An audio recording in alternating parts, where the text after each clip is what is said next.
Do you get pins and needles in your hands while you're out riding and racing? More so for enduro riders and racers.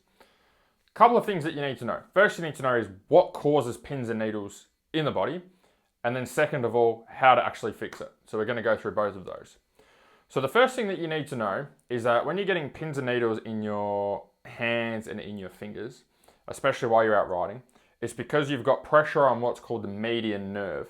So you have a nerve which runs down your arm and it runs into the palm of your hand and then goes off into some of your fingers and into the that muscle in the base of your thumb as well.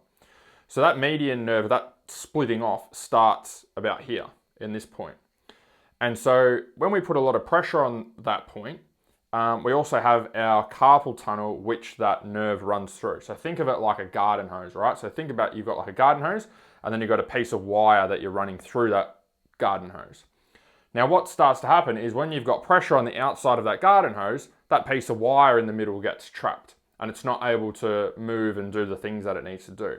And so that's what happens here is when we put a lot of pressure on the base of our palm for extended periods of time, is that tunnel around those nerves is compressed. And so the nerve is compressed. And then that's when you start to get pins and needles and tingling and everything because we've got too much pressure on that nerve. It's tingling through the nerves, which gives you that funny pins and needles feeling. So carpal tunnel, because I find with a lot of riders, they get this tingling and they go, oh, I've got carpal tunnel. So carpal tunnel is where the tunnel, the hose that the nerves are sitting in, starts to become compressed or the muscles around it are inflamed. And that causes that tunnel to tighten up on those nerves, which means you get that pins and needles feeling a lot. So that can happen there's a whole heap of different things, you can Google it, but one of the main things that seems to trigger it is people that have jobs that are have a lot of grip intensive work or like vibrating machinery that they're using for extended periods of time. And so one of the treatments for that is you can use massage to help to loosen up all the muscles in your forearms to help to give that carpal tunnel a little bit more space so that those nerves can do what they need to do and actually work properly.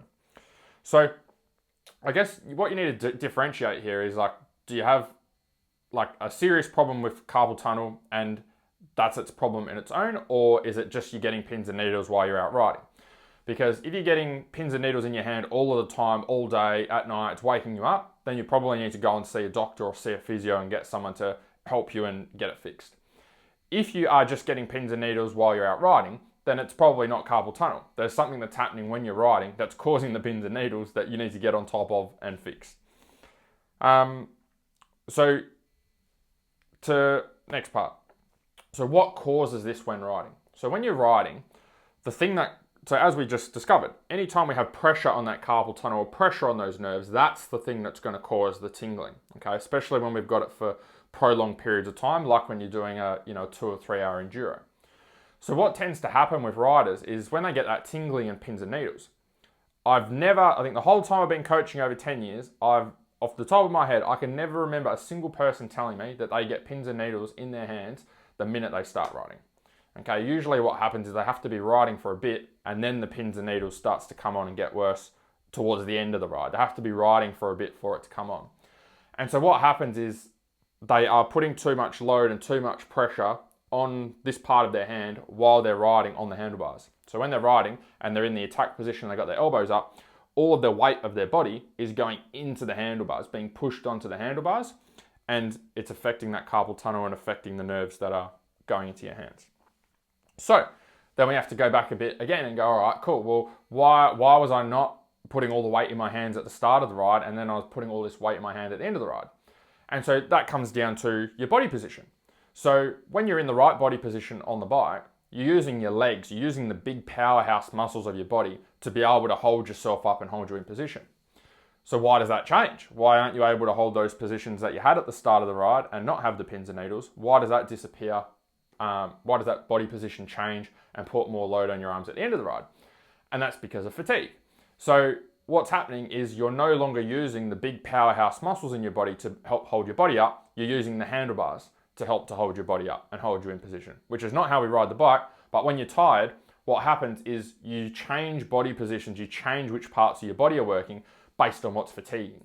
So if your legs are getting really sore and really tired and you're trying to take the load off them because they're absolutely cooked and they're burning and they've got no strength and it hurts, then what will happen is, whether you know you're doing it or not, you will adjust your body position on the bike to take the load out of your legs. And so that can mean, for a lot of riders, is leaning on the handlebars more and trying to rest on stuff.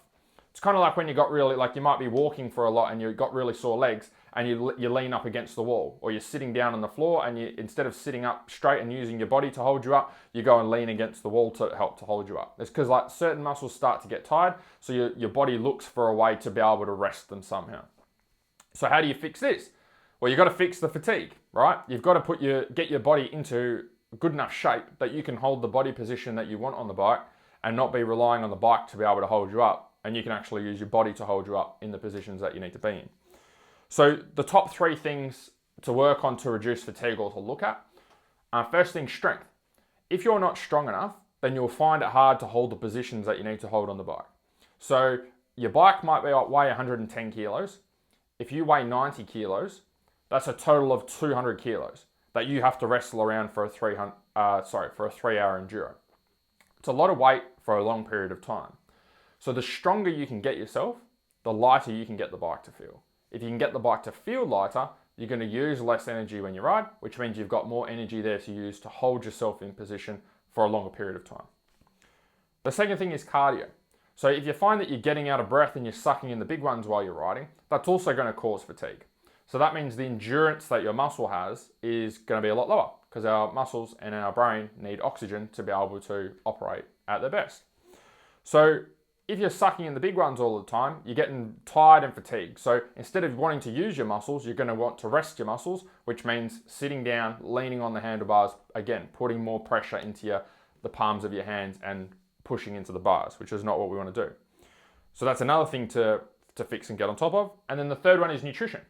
So especially with longer enduros, if you're not carb loading properly or fueling yourself properly, you don't have a top-up strategy for your carbs throughout the ride or throughout the race, then you're going to run out of energy. Doesn't matter how fit and strong you are during the week, how much exercise you've done.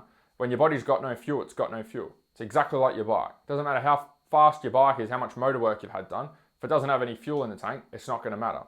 So that's the same thing for fatigue. So when you get tired and you run out of energy, again, your body goes into conservation mode where it's just trying to save energy and not hurt and not be in pain.